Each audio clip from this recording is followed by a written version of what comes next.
What's up guys, welcome everyone to a brand new video.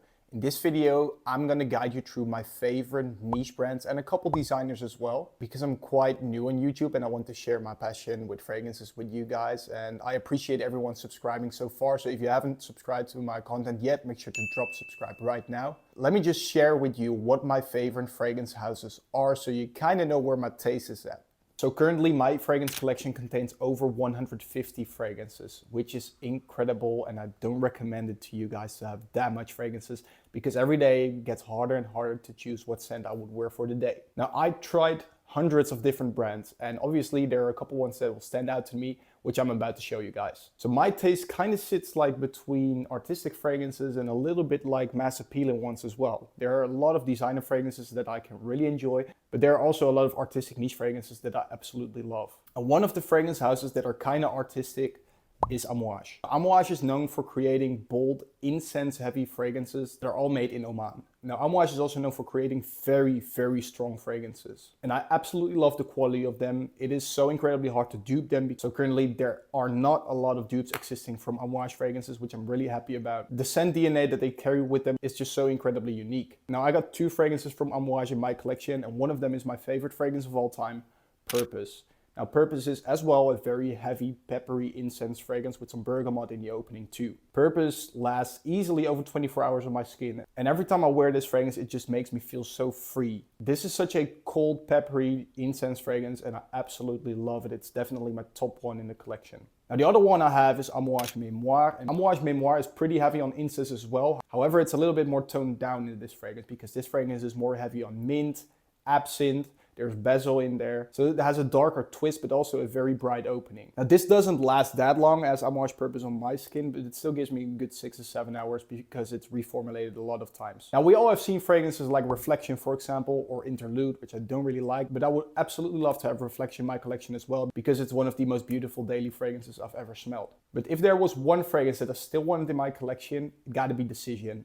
And might actually beat Purpose when it comes to smell. I've tried it on paper, I've tried it on skin, and it is such a 10 out of 10 fragrance. I am gonna get it very soon. And the next house I want to show you is Stephane Humbert Lucas. I got 4 fragrances of them in my collection. I got Soleil de Jenna Mango Kiss, I got Pink Boa, I got Crying of Evil, and 2022 Generation Homme. So Stephane Humbert Lucas has a beautiful range of artistic fragrances, but also really mass appealing ones like God of Fire, for example. Now I don't have God of Fire in my collection because I think Soleil de Jenna Mango Kiss is better blended and a little bit juicier. Pretty heavy on florals as well, which makes it a little bit more unique than all the other regular tropical mango fragrances nowadays. So we have Pink Boa 2, which is a very heavy vodka and raspberry fragrance, very bright, very playful. Doesn't really suit my taste, but every time I smell it, I just absolutely love it. Then we have Generation Homme, which is a very heavy yuzu, oud, and blackcurrant fragrance. If you like blackcurrant fragrances, you gotta try this one out. It's pretty dark, but also has a bright feeling to it because of the yuzu accord. It is a pretty interesting scent. It is one of the most unique smelling fragrances from the house of SHL, in my opinion. And I love to wear it. It's very mysterious and deep, and it's a great fragrance. And the last one is my favorite, Crying of Evil. This is such a beautiful fruity leather fragrance. And no, you cannot compare it to a fruity leather fragrance like Tuscan Leather by Tom Ford, for example.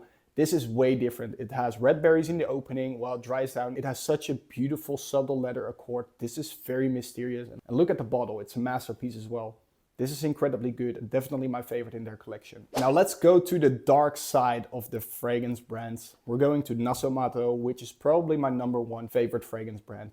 I own 4 bottles of them and they're absolutely amazing. The quality that you'll get from these 30 ml bottles is just insane. It's artistic, but it's sometimes very mass appealing as well if you can pull it off. For example, we got Baronda, which is one of my most complimented fragrances in the collection. This is a very heavy whiskey fragrance in the opening. When I smelled this for the first time, it was a huge no for me until I tried it on skin. And it was just an instant love. So make sure to try this one on the skin because it's very, very interesting. But you gotta like boozy fragrances. There aren't a lot of boozy fragrances around there that smell like this. It's also heavy on woody notes, has a little bit of rose as an undertone in the base, and such a beautiful masterpiece from the house of Nasomatto. Then we have Pardon, which is kind of boozy as well, but a little bit different. This focuses more on animalic oud. There's chocolate in there, there's flowery notes, so it has a beautiful mix of floral notes, but also a dark side with chocolate and oud. This is a bit harder to like. I do really like to wear it, but I find it hard to seek for an occasion to wear this to. The scent itself is absolutely amazing. I think this is the sweetest release from Nasomatto so far. Just like the other ones that they have, it is also a very mysterious fragrance. So if you're a mysterious guy, this is the one for you. Now, two other ones that I have is Amouage and Silver Musk. Now, Silver Musk is just very clean. Musk, nothing else, very clean. I always say that if there's a fragrance that smells like being naked, it is probably this one. You can pull this off at any season, anytime, and you'll just smell nice. It's not an aromatic musk, just a very clean one. And then we have Amouage, which is probably one of the hardest fragrances from Nasomatto to describe.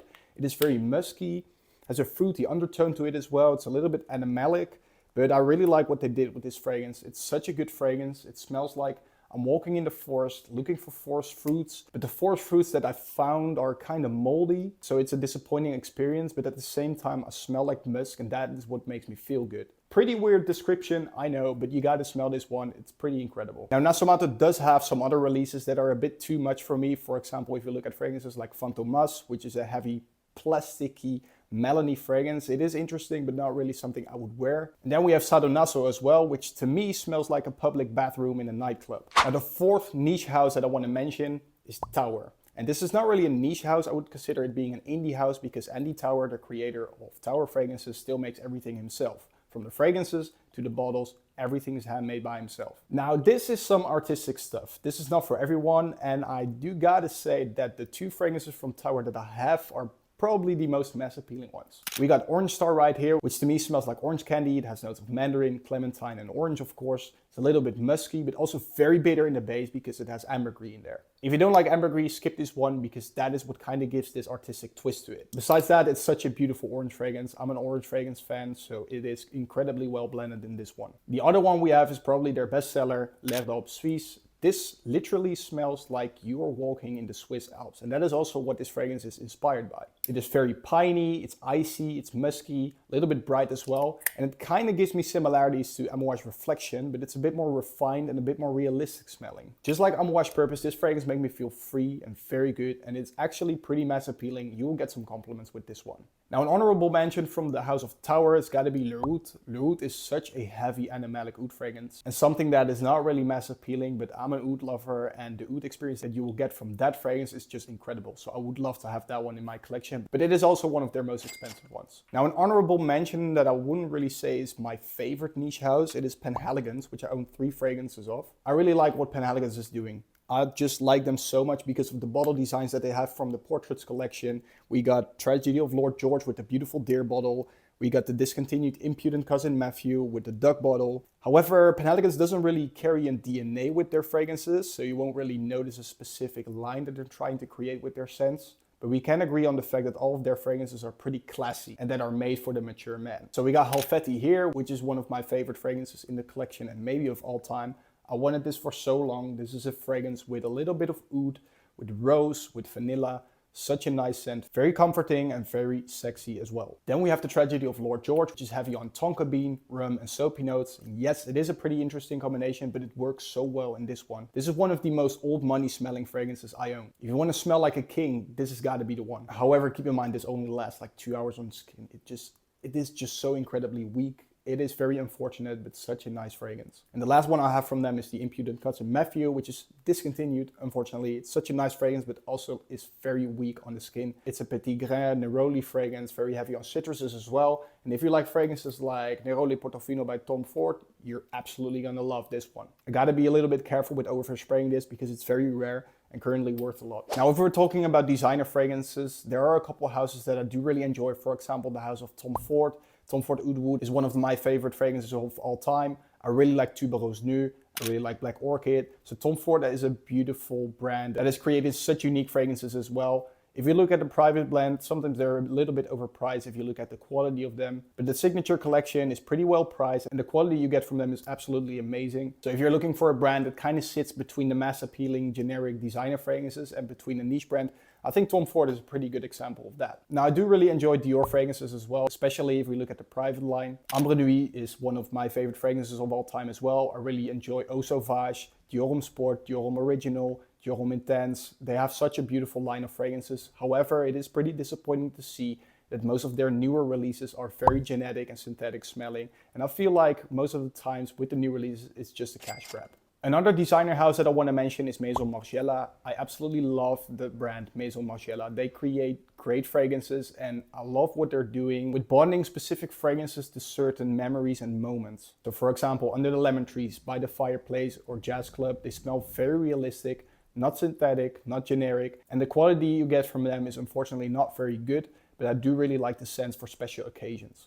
All right, that was it for today, guys. These were my favorite niche brands and some designers as well. Let me know down below, what is your favorite niche house or designer house? I would love to know. If you like this video, don't forget to drop a like, and if you're new to my page, make sure to drop a subscribe as well. I'll see you in the next one.